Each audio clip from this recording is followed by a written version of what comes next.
SBR Videos is sponsored by Sports Cash System. Click on the link below for more information.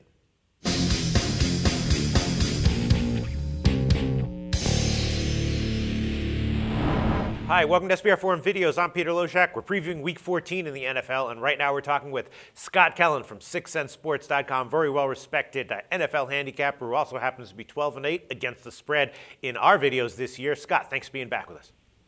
Hey, not a problem. Thanks for having me, Peter. All right, how's the season going? You have another winning week last week?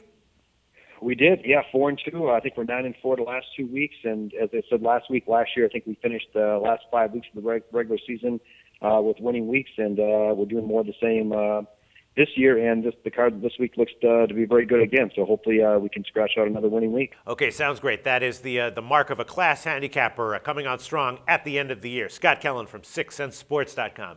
All right, the first game that you chose this week, Minnesota at Baltimore. Baltimore is 6.5 or 7-point home favorite. The total's 42.5 or 43. And, you know, Baltimore is off of the win over Pitt on Thanksgiving, but it was close. They still seem to be having some issues on offense, just not quite built like, I don't know, a team that's likely to get a margin win. On the other hand, they have been very good against the spread at home this year. Minnesota squeaked by Chicago, but they don't strike me as too terrible of a team. Should they really be a road dog of a touchdown here? I guess the way I would lean would be Minnesota +7. What do you like here, Scott?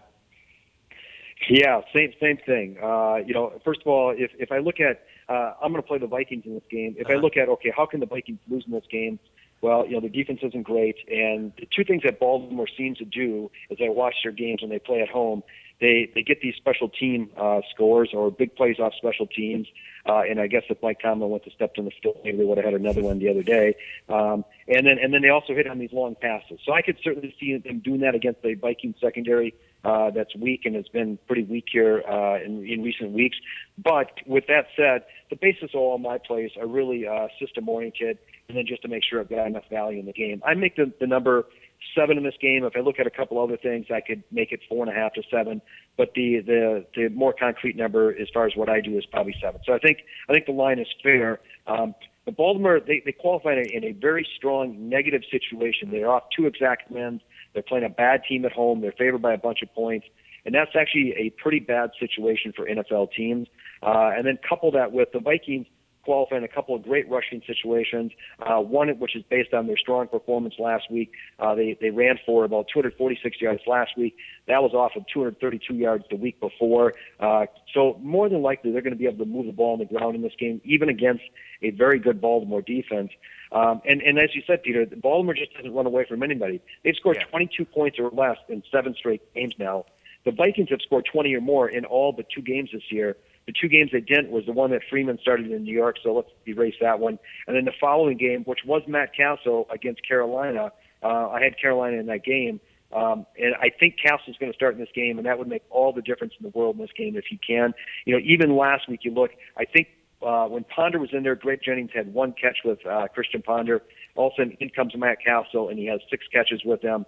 It's just a completely different offense when they've got someone that can actually throw the ball. So I don't see Baltimore scoring a ton of points, even though the Vikings defense has allowed 20 or more in all but 2, or in 23 or more in every game this year. So that certainly is possible. But I think the Vikings can score enough, control the clock a little bit, and especially if Castle starts, they've got enough play makers at the receiver position. And Baltimore just doesn't run away from anybody. I think the 7 points is a lot of points.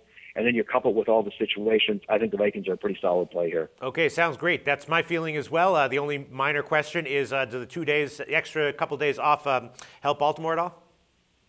Yeah, I'm sure it does probably. Obviously, they're going to be a little bit healthier rested.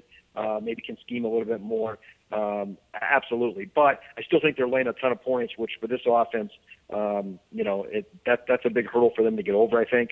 And so I think the Vikings will be able to stay within that. Vikings offense can score points, and if they can do that, they'll stay within a generous number here. Okay, sounds good. Scott Kellen from 6centsports.com taking Minnesota +7. Thanks, Scott.